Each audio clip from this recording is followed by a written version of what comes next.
Okay, let's see what this Microsoft Access is all about. When you jump into Access, you'll see you have a lot of options, such as a blank database, or for many people, you can pick one of the predefined ones that's already there. Asset tracking, contacts, which is a great one for friends, customers. There's students. So there's a bunch of pre-existing ones that just come with Access, and this is really nice because when I started using this, that was not available. Anyway, so we're going to start with a brand new blank database, but let's just see what we want to do. I'm going to pick one. We're going to do one. This is what I would typically do in class. We'll just build a little database, maybe 8 fields of potential colleges. So let's assume that somebody, of course, has done this. They've made a database somewhere of colleges. Let's say right now 4-year colleges to make it a little more reasonable. And so what data would I have in there? So my database is going to be called colleges. I will have a table of colleges. And when you define a table, you have to define what fields you have. So I will have this data. I will have a college ID. And when I define this using my data dictionary, I say, what kind of field is that? This is a numeric field. This will happen to be a key field, so no 2 colleges can have the same ID. Then we'll have college name. And I'm saying that's text characters, and you can have set approximately how many you think would be the maximum. If you do not pick this, it defaults to 256, which is just too many. What city is the college in? 30 characters. What state? All states have just 2. And I can put things like defaults, maybe CA, if most of them were in California.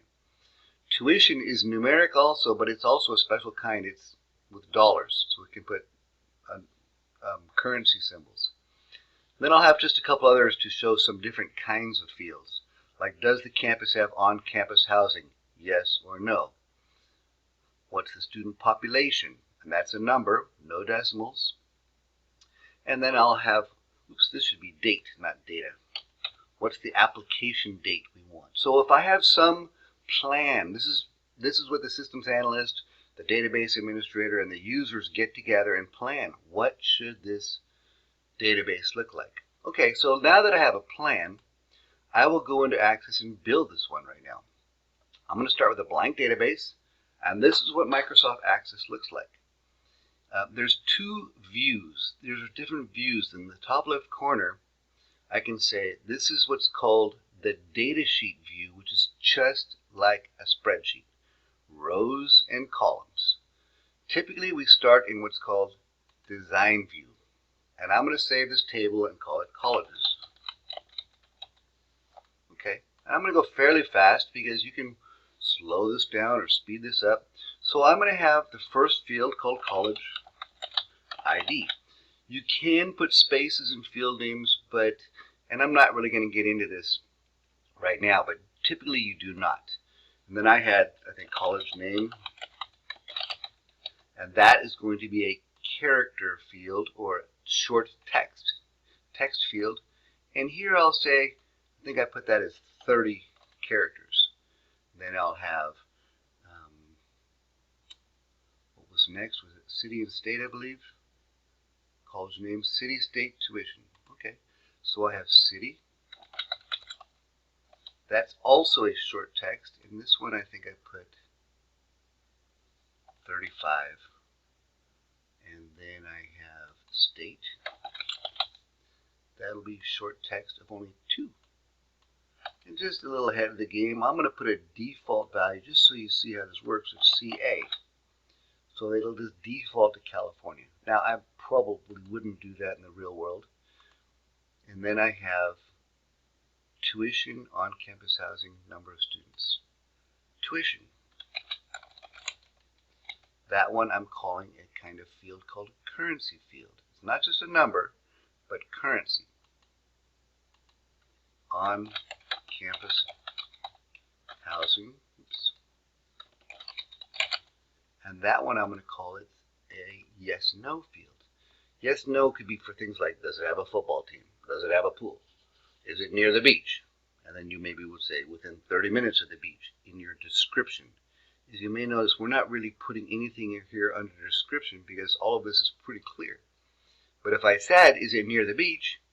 Well, like our colleges, far from the beach if you consider it being in El Cajon, but if you happen to be, it would be far from the beach if you were from somewhere like Mission Beach. But if you were in Phoenix, you would think we are near the beach. So that description can come into play. Okay, and then I have number of students and application date. Okay. Number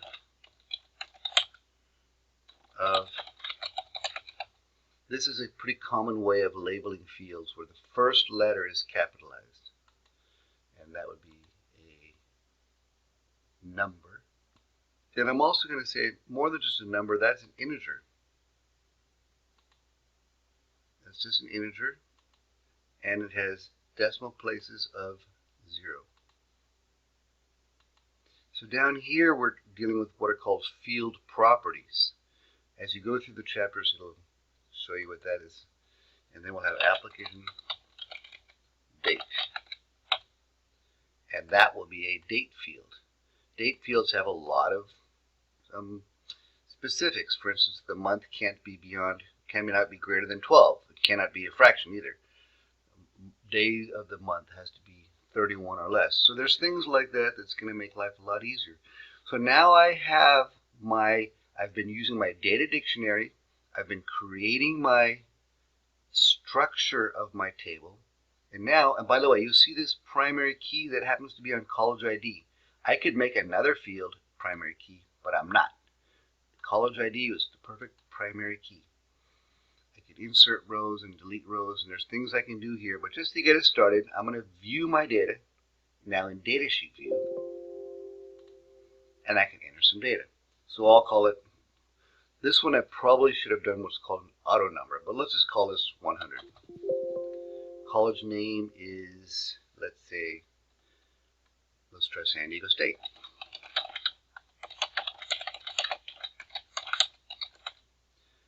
And that's in San Diego. You see, it already has California. Tuition, let's say $7,500. On-campus housing, yes. Number of students, pretty large, maybe 35,000. Application date, oops. I've entered text in the numeric field. Okay, maybe I had a space in there or something like that.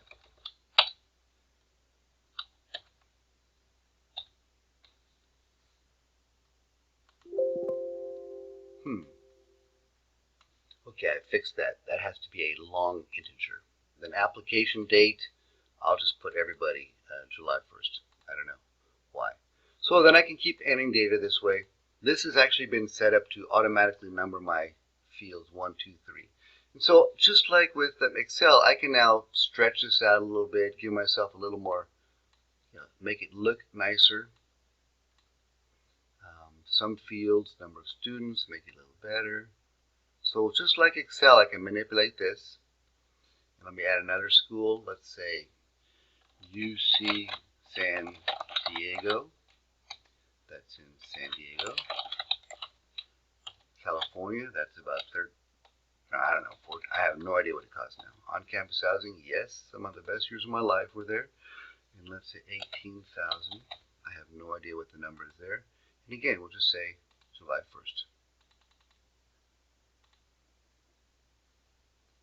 And we can go on and on this way. But what's going to make life a lot nicer, well, I'll just enter some data and come back. Okay, so I've entered a few more colleges. It all works fine. And now you start seeing things like USC. However, I think I only allowed 30 characters. So I don't have enough room. It does not add anymore. So I would go back to design view and extend the field size. So let me show you, though, a much smoother way of entering data. In the real world, we will use a form. I would go to create, and then I'll create a form. This makes life so much easier. I will use a form wizard. Watch what happens here. So we have tables, forms, and I'm going to just take all the fields. I'm just going to finish. Bing. Now I have a college's data entry field. So I want to go to the end of this, and I'll add one more. And I'm going to call this University of Arizona. And that's in, I don't know, Tempe, AZ. And that tuition, I have no idea. I would assume that's for in-state residents. Let's just say $15,000. I have no idea. On-campus housing, number of students, I really don't know. And again, I'm going to pick July 1st. So you see, this is how a much smoother way of entering data is through a form. I can go around, change the colors, do all that kind of stuff.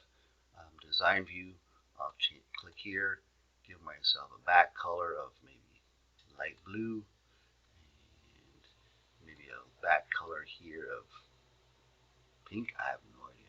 So that would be now how I can start editing a form. That's getting ahead of the game. Now that's great. I have a table. I have a colleges form. I'm going to save this. Well, let me create one thing else while I'm here. I'll create a query. I want to go see a query. I'll do a query design from my colleges table. I will go and say, let me show all the colleges, and the city and the state and the tuition, but only for schools that cost less than $10,000. Again, I'm going fairly quickly, but now I'm saying I want to see the name, the city, and the state. Let's run this. Oh, only those two. Wow. Okay, all the rest were a little higher. And that's what this is all about. So now I'm saying, let's say I only wanted to see inexpensive schools also in the state of California. So I only want California colleges less than $10,000. Great. Okay. So I'm going to save that now. And where's that? Save. Well, let's go back. Okay, I want to add one more thing. Now I want to see I'm going to create a report. Save the query. Okay. I'm going to call that colleges. I'm going to call that California value colleges, and that'll be under $10,000. Okay. And now I have a table, a query. Now I'm going to have a report wizard. I'm going to cancel that. I want to see a report now. I'm going to create a report, and that's going to come from my original table. And I want to see the college name, the city, the state, the tuition, and the number of students. Next. And I want to group them by state, which I only have one from Arizona. But you'll get the idea here. I'm going to sort them by maybe city. Next. And let's just say finish. So that's how hard it is to create a report. Now I did it portrait. I would have to go in here and fiddle with this a little bit, scoot things over so the number of students would appear, but I can do all that. Anyway, you get an idea how pretty quickly I can work with a table, I can create queries, I can create data input forms in colleges. This took a total of less than 15 minutes to do all that. Okay, I'm going to pause. That gives you an idea how this works. If I want to change things in my table, I'll probably go to Design View. There's a lot of things we'll use here, but this gives you a pretty good idea.